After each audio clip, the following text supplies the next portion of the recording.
I was in a familiar foggy forest. I had no clue where it was, but the woods were familiar. I walked around them as I realized that I knew them.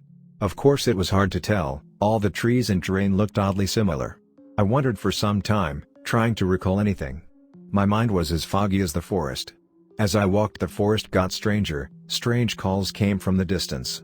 A clock hung from every tree. All of them were dead, all the clocks had stopped. But when I looked at them I couldn't see what time they had stopped at. I heard a siren, and as I wondered what the hell was happening the fog was gone, as screams and flames scoured the earth. I woke up, sweaty and clammy as always. For the last 3 months, without break I had the same dream. I always woke up at the same time as well. Always 2:47 a.m. without fail. I contemplated going back to sleep, but decided against it. I had a fuck ton of homework to do, and I needed to clean my flat. I yawned, wondered why I hated myself and set about my self-assigned tasks. At 7, I got in the shower and got myself ready for the day. I had to be at an interview at 10, but preparedness was a virtue. I picked out a fine suit and got in my car. My career as an investigative journalist hung on that interview. At 8 I got some coffee from my favorite breakfast joint. I saw a scruffy-looking man with a cup sleeping out front of it as I was leaving. I put a 20 in his cup and was walking away as he awoke with a snort and said 2:47. I didn't make any correlation at the time. At 9:01 sharp I got to the head office of the New York Times. I chatted with my fellow colleagues. Out of the 3 interns who wanted my position, everyone agreed it was gonna be me to get in. Not to be arrogant, but I felt like I deserved it. I was the hardest working, the most driven and always the first one there. I would make a damn fine investigative journalist. So I thought at least, it wasn't a very long discussion. I had spent 3 fucking years working for nothing, so naturally I went out and got drunk. It took 4 different bars before I noticed the same beat-up car following me. Maybe it was just that I was drunk.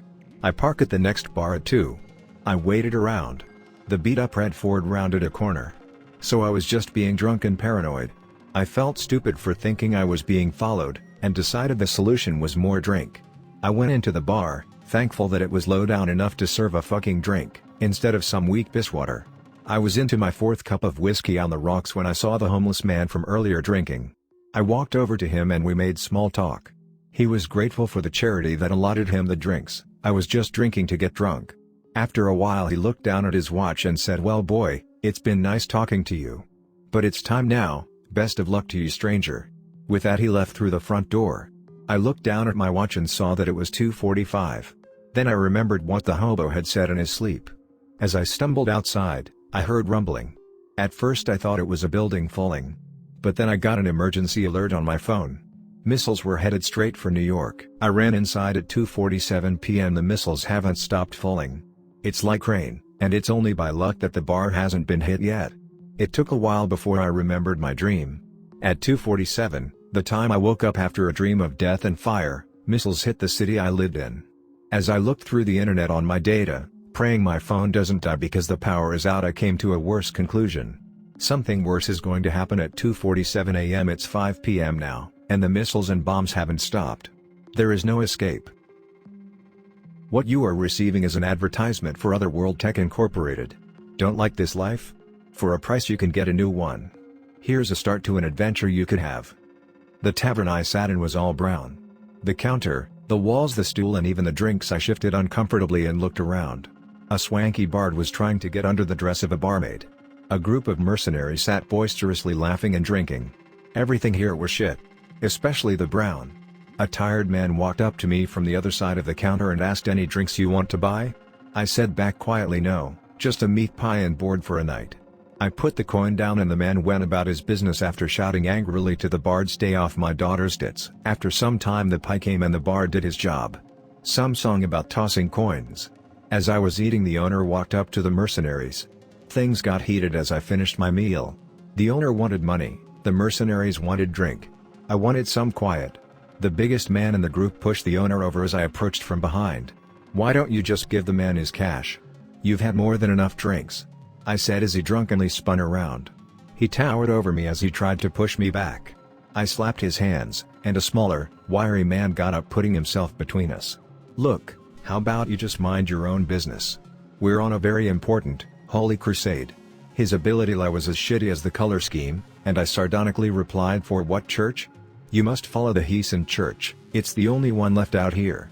If so, then your actions are enough to have you excommunicated." He looked at me with fake shock and asked, "Just what would you know about excommunication, peasant?" I pulled up my sleeve to reveal an oath tattoo as I said I used to do a considerable bit. The three of them all turned white, and silently gave the owner his coin and left. The owner thanked me profusely and I went to my room. I fully intended to be done for the night, but the loud bash of a door awoke me. I grabbed my sword and crept out of my room.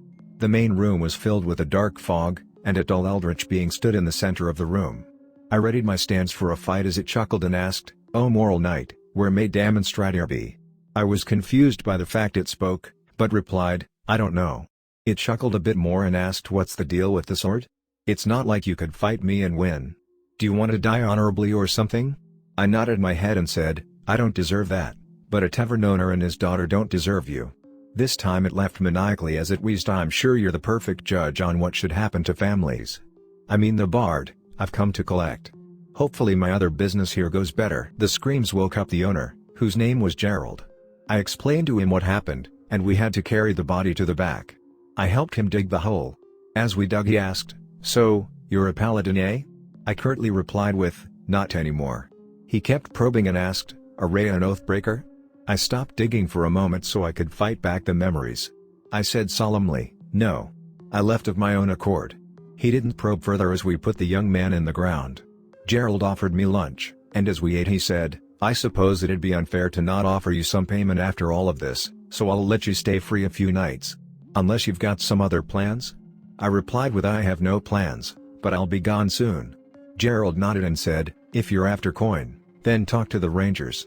Been having a problem from what I hear." I contemplated whether or not I should be offended by being taken for a night for pay as I made my way to the ranger's tower. The town of Perrin was surprisingly large, and the wind blew, turning the already gray cloudy sky to an even darker and threatening black. I opened the door to the tower and said, "Gerald sent me, said you had a problem." A man who was sitting by a fireplace eyed me over and asked, "You good with that sword on your waist?" I replied, "If I'm not, then you get to keep your coin." It satisfied the man, and he grabbed his bow and said, "My name's Tormund." As we walked through the woods, Tormund explained that a demon of some sort had been killing livestock, travelers and generally causing chaos. Tormund needed a sword to get rid of it, but knew that his men were all too green for the work. He knocked an arrow as we approached its den. "Go in, I'll provide you some cover while you get the job done." I turned and saw a figure stab Tormund in the back, his black beard growing red from the blood coming out of his mouth. I drew my sword, but when he fell over nothing was there. Just me and respected community leader's corpse. I understood how bad it would look if I came back without the assassin's head. The townsfolk would have my own. There was a set of prints leading away from Tormund's body, little dimples on the dirt and almost completely unnoticeable. I followed them as cautiously and as silently as I could until I found a cave mouth. Hopefully the man who did this would come easy. I stood and walked into the cave. There was a burning torch a ways away from me. Aside from that there was no light. The ambience outside was dead silent here. I heard stones skittering across the ground behind me. I knew there was nothing behind me and instead raised my sword. Nothing came of it, so I kept walking. After an undefinable amount of time I found the end of the cave, a large chamber well lit, with a lot of ritualistic paraphernalia about. 4 hooded men sat chanting around by a 5th large figure. One of them stopped chanting to point at me and say, "Shit, it's him." They all got up and drew weapons, except the figure in the center. No point in trying to talk then. They must have been the mercenaries from last night, which would explain their fear of me then. Unfortunately for me, I was no longer empowered by the Lord's light. The first one to rush me was armed with a morning star. He swung for my head, but I ducked and stabbed his chest. I kept my sword through his sternum and used his body as a shield when an axe-wielding man tried to get my shoulder. I drew my sword from the corpse before he drew his axe, and then there were 2 bodies on the floor. The last man was the same from last night, as I suspected. He nearly cut me with his chipped and damaged sword, and I dispatched him after kicking his leg out from beneath me. I felt a tug in my gut and rolled to the side as a fireball splashed where I was a moment ago. I got up and rushed the 4th person before he could conjure more magic. I stabbed him and let myself relax for a moment. Until the man who was in the center of the group got up.